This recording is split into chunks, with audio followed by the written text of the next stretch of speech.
everyone. I'm Andrea Miller, and I'm a registered dietitian and certified diabetes educator here at community hospitals and wellness centers. And I'd like to welcome our live audience and our viewers at home to Live It Red. And we're very, very lucky today. My sous chef today is Dr. Jody Tinkle, and she is a cardiologist here at the Bryan Hospital. She actually just opened a clinic, and was it in July? August that the clinic started. So a brand new clinic here at the Bryan Hospital. So we're so lucky to have her here at the hospital and here cooking with me today. So obviously Live It Red for heart health. February is it American Heart Health Month? You probably know more about that than I do. American Heart Association sponsored, yeah, so Heart Month. And tomorrow, what is tomorrow? Tomorrow is a big day for women's heart health, is that correct? Yes, tomorrow's Go Red, Wear Red to support women's heart health. Tomorrow is the national day for that, so you'll see lots of red, lots of pictures posted in social media. Feel free to post some of your own. There's a hashtag Go Red and some other places. So. Great. So today, in honor of heart health, we are going to be preparing 3 really heart healthy recipes. We're going to make the ultimate heart healthy salmon cake. So I designed this recipe and I loaded it with as many heart healthy ingredients as I could. And then actually Dr. Tinkle told me that she actually loves beets, and I love beets too.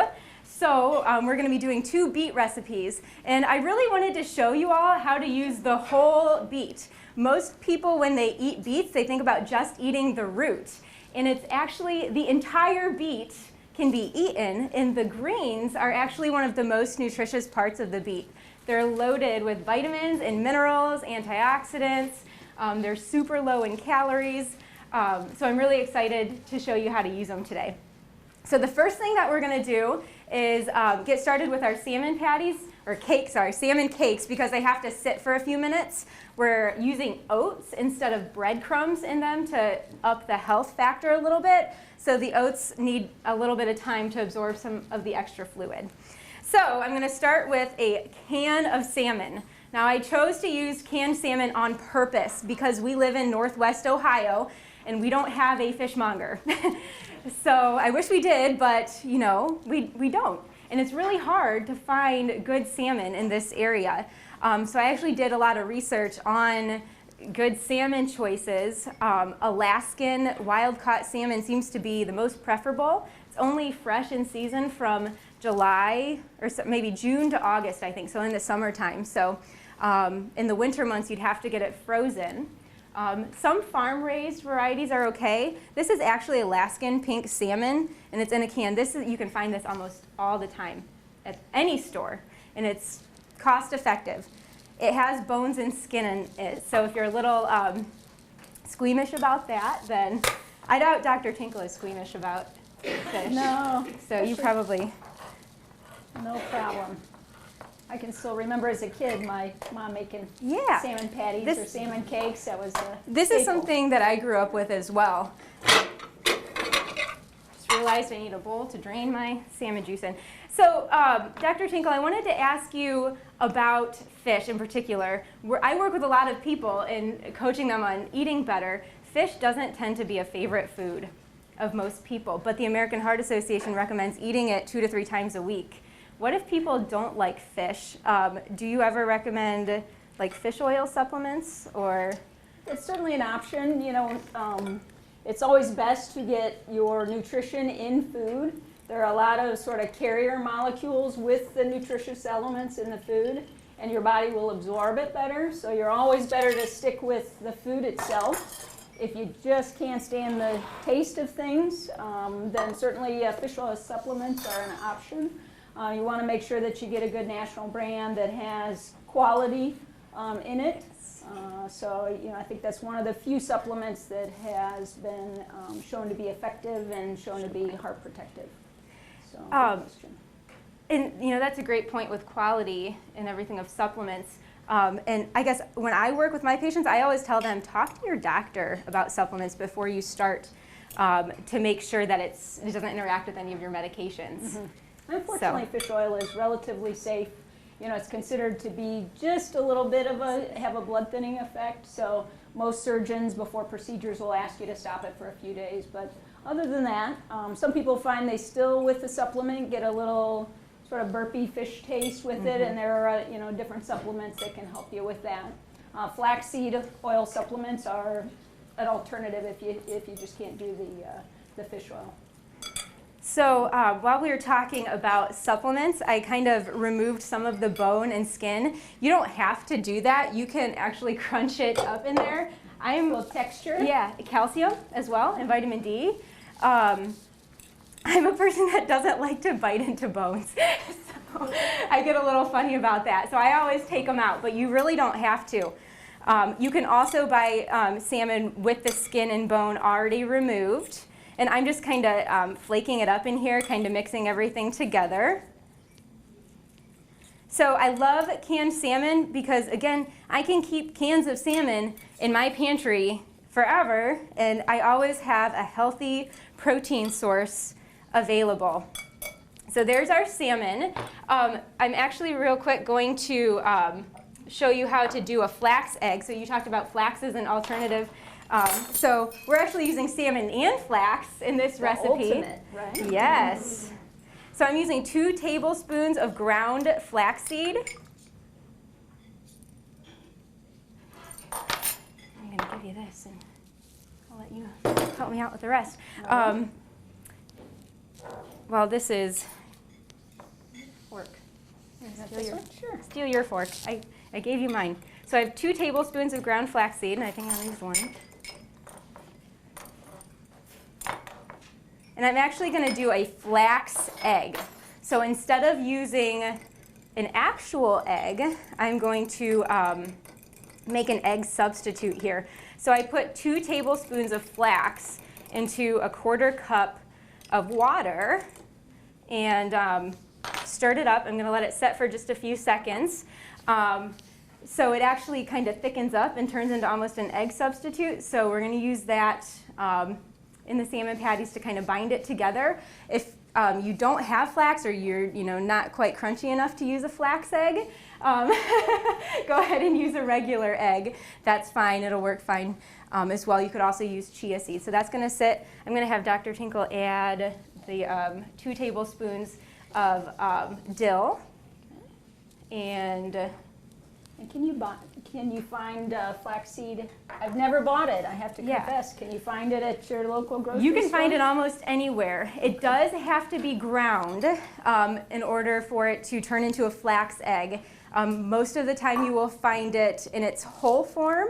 So you'd either have to grind it yourself with like a coffee grinder. I use a Magic Bullet to grind mine up. You can buy it already ground as well. So if you can find it already ground, that's probably the best, most effective way to buy it. Flax is cheap as well. It's about like $3 for a big box of flax, and it's going to last a long time if you're just making flax eggs out of it. Now we're also going to add half a cup of Greek yogurt. So while we were talking, she also, go ahead and add all of that. She also added a 1/4 cup of oats in there. So we have the can of salmon, a 1/4 cup of oats, 2 teaspoons of dried dill, and a half a cup of Greek yogurt, plain Greek yogurt. You don't want to use like vanilla or strawberry in this recipe. It's not going to taste right. So we're just stirring that up, and while she's stirring that, I'm going to tap a little bit of an onion. So I have a massive onion here. We're only going to use about a 1/4 cup of the onion in the salmon patties. We're going to use the rest of it with our beet greens. So That's delicious.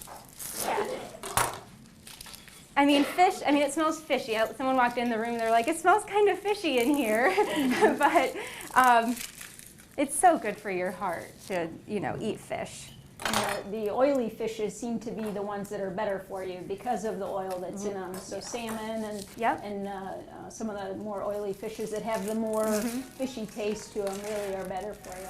Tuna has a decent amount of omega-3s. And I usually, people tell me they don't like fish.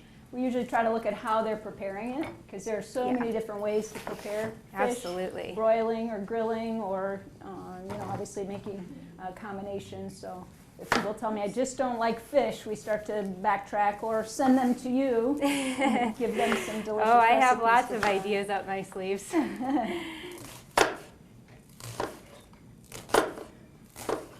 right. I'm just giving this a quick dice. The other interesting thing, and maybe you can comment a little on your expertise, is Yeah. foods that are cooked together. The Mediterranean diet talks a little bit about like garlic and onions and tomatoes, and when you cook those foods together, it seems to be a more powerful nutrient than when they're separate. And so getting the fat-soluble vitamins out of vegetables, Sure. Not removing too much of the fat is really important. Right. Well, yeah, and you mentioned like carrots and cooking those in a little bit of fat for the to absorb the vitamin A. Vitamin A is a fat-soluble vitamin.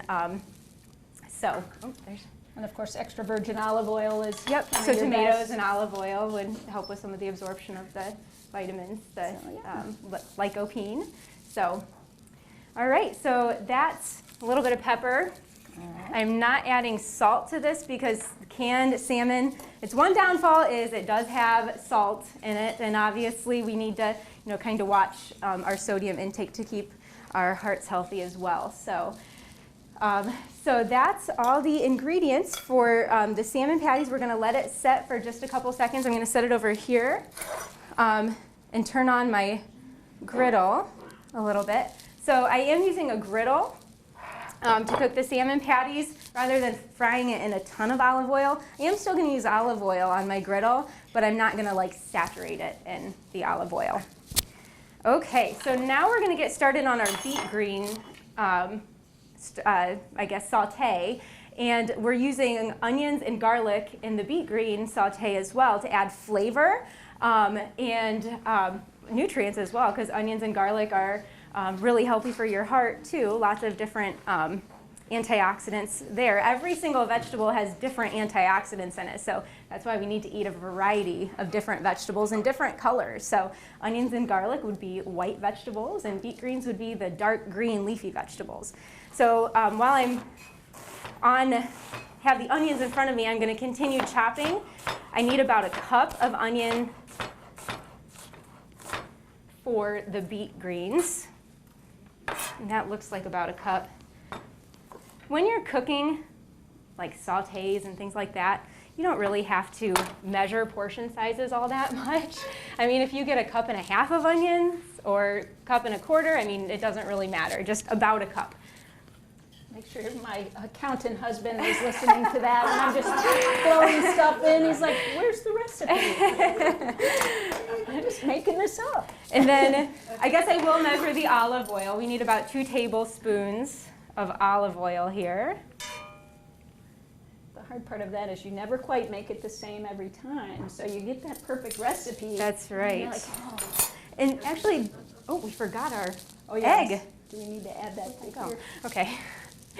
Ooh, that's nice Yeah, and thick. see how thick that got? I was letting it sit and I forgot about it. So it got really thick and gelatinous. Do you want me to do that? Sure. Get the egg scale. Sure. Okay, and now my garlic. So we need about 2 tablespoons of garlic for the beet greens.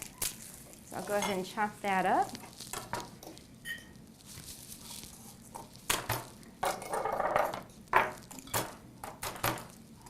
Get some of this out of the way.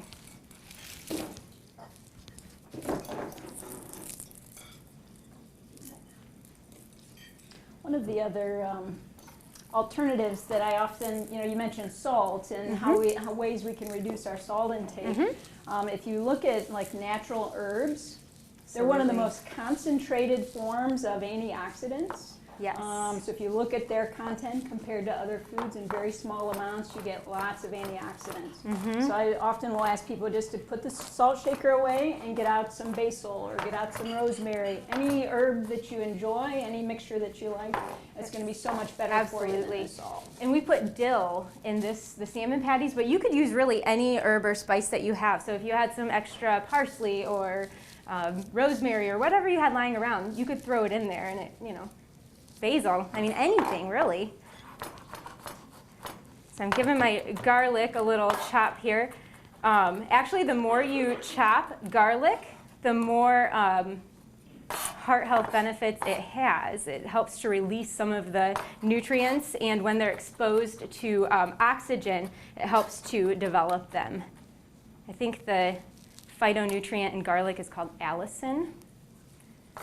I'm going back in my memory though, so. We'll take your word for it. Okay.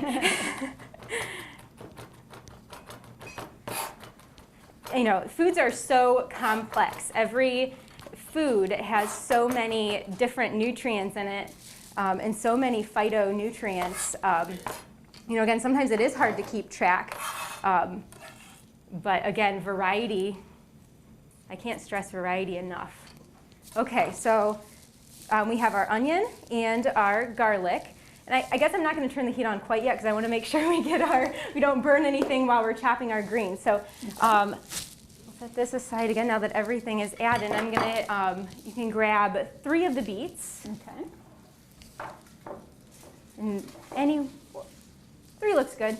All right. We need about 6 cups of beet greens. Okay. So I'll take 1. Great. How much of the stem do you include? So, and actually none of it. So we're going to cut off the beetroot. So we'll set that aside for later. And then actually I use a paring knife for this part. So I just, like right at the leaf, I just chop off the stem. Okay.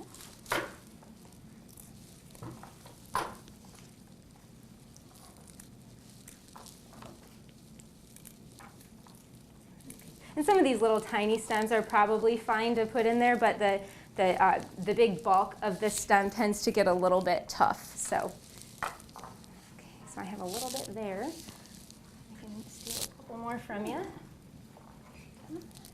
I had never actually cooked with beet greens, so I was pretty excited to see something new. Yeah. The first time I tried beet greens, I just used a couple of them raw in a salad, and I did not like them. It was one of the worst things I've ever tasted.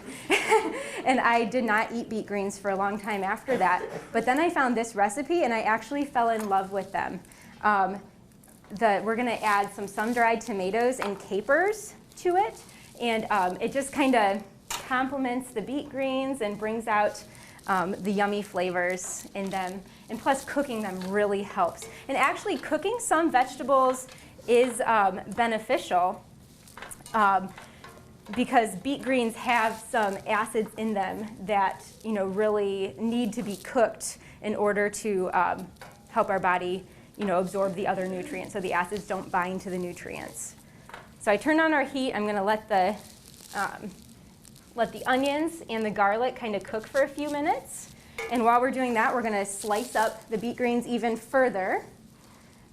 So I usually just bunch them together, like kind of grab a handful, and then just slice them, like I guess kind of 1/2-inch slices. You want them pretty small, so they all cook down. You need, like I said, about 6 cups here. Again, more or less is fine. If you don't quite have enough beet greens for this recipe, you can always throw in some different greens. Like spinach would work really well in this recipe. So, you could do spinach and beet greens together to make up for some of the beet greens that you don't have. You get that extra variety, right? Yeah, exactly. So beet greens, I included a lot of nutrition facts on your recipe. You can see just how loaded they are in everything. Vitamin K, they have huge amounts of vitamin K, vitamin A, vitamin C, manganese, magnesium, potassium. Potassium is a huge one for heart health with blood pressure regulation. We should really all be eating more potassium. Sometimes I've said this a couple times, but sometimes we just focus on reducing sodium, but also increasing potassium in our diets is super important. And beet greens have tons of potassium. So we're cooking that a little bit. Does it smell good? Can you smell the garlic? You don't want to burn the garlic, but Okay. Just until the onions kind of start to become a little bit translucent and you can smell the garlic a little bit, that's when you want to throw in your beet greens. We'll toss that in there.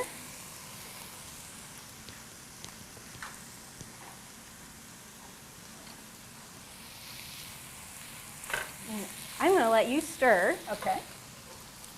And hopefully it doesn't get too hot. Awesome. And while she's doing that, I am going to get the salmon patties cooking. So I'm going to take just a little bit of olive oil and drizzle it over my griddle.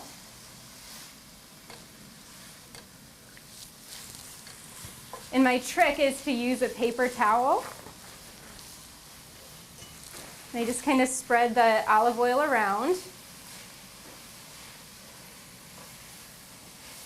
So it's kind of all coated. If you have a spritzer or something like that, you could use that as well.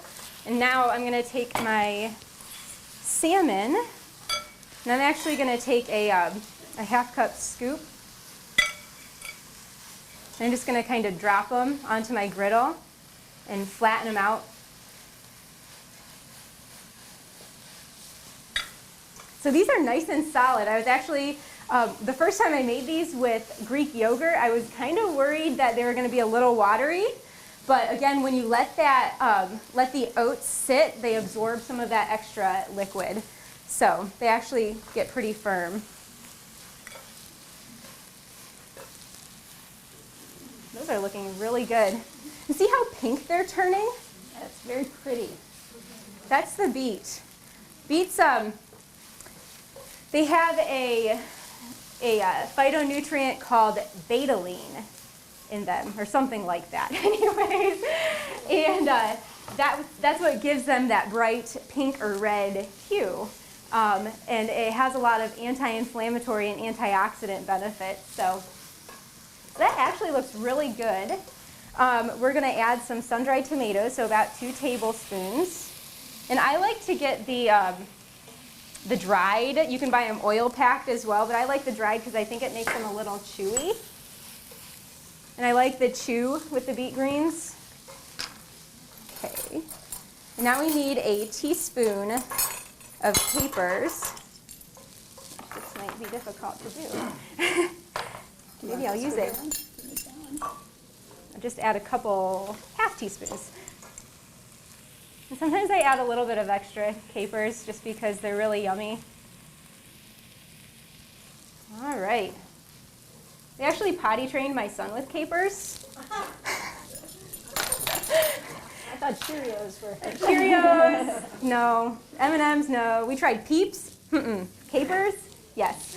Nice. He's well on his way to a Mediterranean diet, right? So capers are actually like a flower bud, and then they're like kind of pickled.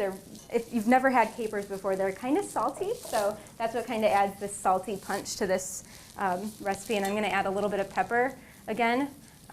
If you needed to add a little bit of salt to this, you could, but you don't have to. So I'm actually going to turn off the heat there. That looks beautiful. So, yes. I mean, see how quick that came together? That doesn't take long to make a really yummy, healthy dish. So in our audience, I mean, we all tried the beet greens by now. What did we think? Good? Were you surprised? I mean, most people. They'll be like, yay! Come on, it's television, let's go.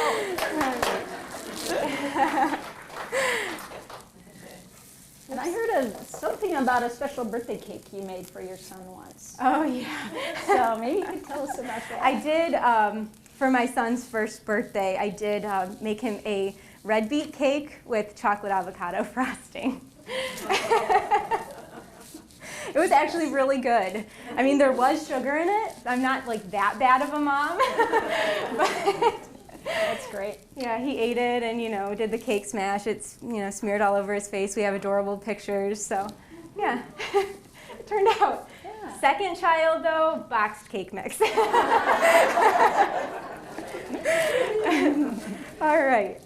So I just did 3 here. They do take a little while to kind of cook and firm up. I kind of tested one to see if it was ready to flip. It was still a little wobbly, so we're kind of gonna get started on our next recipe. I'm gonna clean some of this stuff up real quick. Get it out of the way. It's interesting how the color tells you what phytonutrients are in it. does. And that's why eating such a variety of colors, Exactly. not just bananas and pears and apples, which are all kind of on the same color line, but blueberries and raspberries and pears and pumpkins, and really get all the different colors, and then you'll know you're getting all the different micronutrients that you need. And I was actually surprised with red beets, because usually when you think of that purple red, you think like blueberries, that it's called anthocyanin. And that's what I usually think of when I see this color. But the betalain is actually a completely different antioxidant than the ones that are found in blueberries. So actually eating beets offers completely different health benefits, even though it's the same color. So I was actually surprised to learn that when I started doing some research on beets for today. So, you know, just really, I think food's fascinating, but then I'm a dietitian, so. Okay, so now we're gonna get started on our salad. So actually, if you wanna pick up that whole tray, Okay, right there. it's a lot of responsibility here. I know. And maybe, yeah, go ahead. You can just set it there. That's good. There you go. Okay, and then I'm gonna have you grab that piece of foil as well. So obviously I don't have an onion. That's, you know, Chad, talk to Chad. Tell him I want an oven in this room. Oh, yeah. Maybe he can make that work. I just toasted in my kitchen. So you do need to roast. We're going to roast the beets for this salad, but I'm just going to kind of walk you through the process first. Scrub the beets really well. If you want, you can, you know, kind of trim them up a little bit, cut off this long kind of root thing going on there, and you can, I'm not even going to trim the tops off. I'm going to do that after they're cooked, because I feel like it holds the juices in a little bit better. Take a piece of foil, wrap it in the foil. This is kind of a big piece of foil for this beet, but, you know, size appropriate. And then pop it in the oven. I think, what did I say? 390, 400 degrees. 400 degrees. Put it in the oven for 50 minutes to an hour. And the time's going to vary depending on the size of the beet. This one, I would anticipate, may not take a full hour to cook, because it's kind of a tiny beet. So maybe like 45 minutes. Basically, you just want to check to see when a knife can be inserted into the beet kind of smoothly, and, you know, not, it doesn't take too much effort. So. All right, flipping our salmon patties. I was talking and I realized they needed to be flipped. So flip them over. They're lightly brown and kind of starting to become firm. All right, looking good. And I can't really tell you a time. I mean, I don't know, how long have those been cooking? 10 minutes or so. So 10 minutes or so on each side. Okay, so this goes in the oven, but I am lucky to have our lovely kitchen that, you know, cooks my beets for me. So I have a couple already roasted beets in here. So I'm going to open them up real quick. Do you add any water in the foil? I or don't. No? Okay. No. Some recipes call for added oil, and when I tried it at home, I didn't even do that, and they turned out perfect. Okay, so I have the beet there. I'm actually gonna,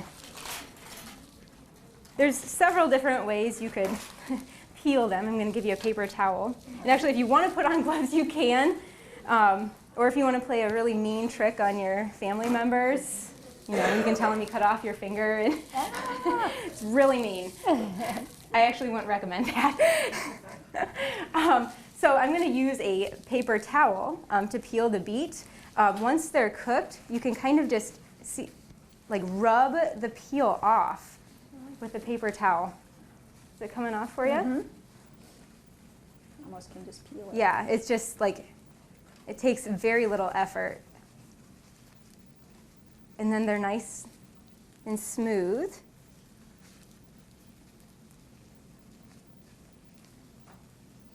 And this is why I always have oddly colored hands.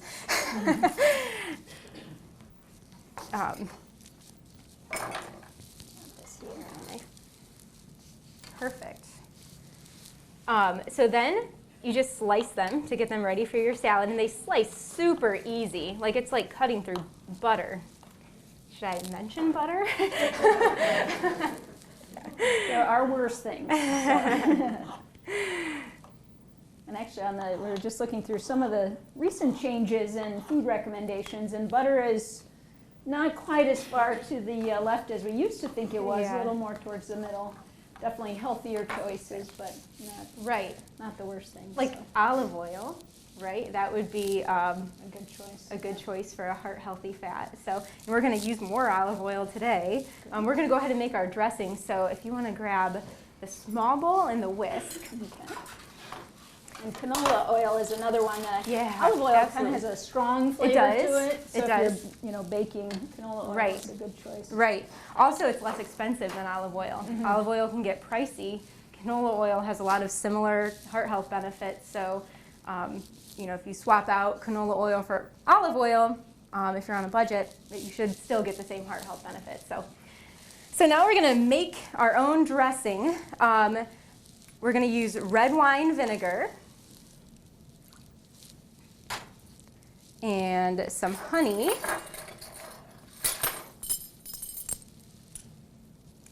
Uh-oh. I need a little, I said I needed an elf at Christmas time when Santa was here. I never got one. I need an elf to follow behind me and like clean up after me. So I'm gonna Dijon mustard.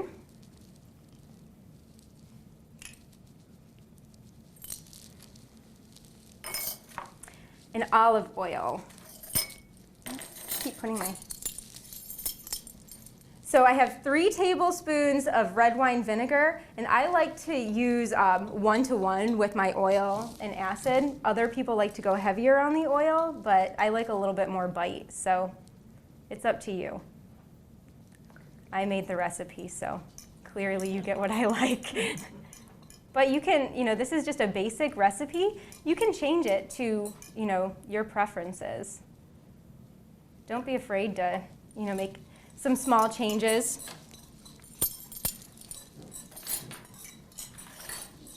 And I usually use a little bit of pepper in there. I don't add salt, again, because the mustard has salt in it, so we don't really need to add any extra. So that's it for the dressing. And then I'm going to walk behind you and grab our big bowl. So I like to pre-dress my greens for this salad. So I just have some mixed greens. And then you want to just dump a little bit, drizzle a little bit of dressing. My tongs go. There you go. There. Drizzle a little bit of dressing over there. And, again, add as much or as little as you want. Probably start with less and taste it and see if it tastes okay, and then start with more. Yep, looks great. And then just kind of toss them until they're all evenly coated.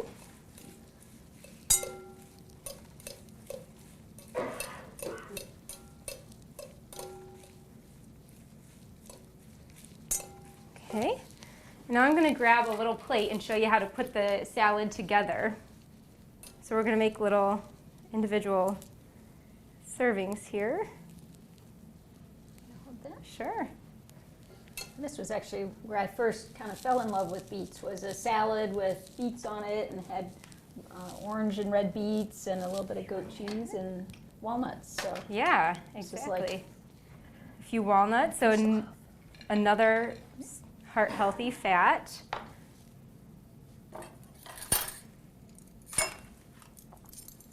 And then a little bit of goat cheese.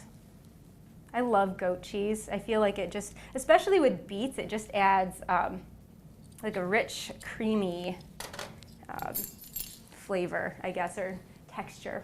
So that is it. So we've made our salmon patties, our sauteed beet greens, and our roasted beet salad. And my hands officially look awful. I only have a little bit. All right. So thank you so much, Dr. Tinkle, for joining me today and making our heart healthy recipes. And thank you all for coming. Does anybody have any questions? These are quiet. Really, no questions. Okay.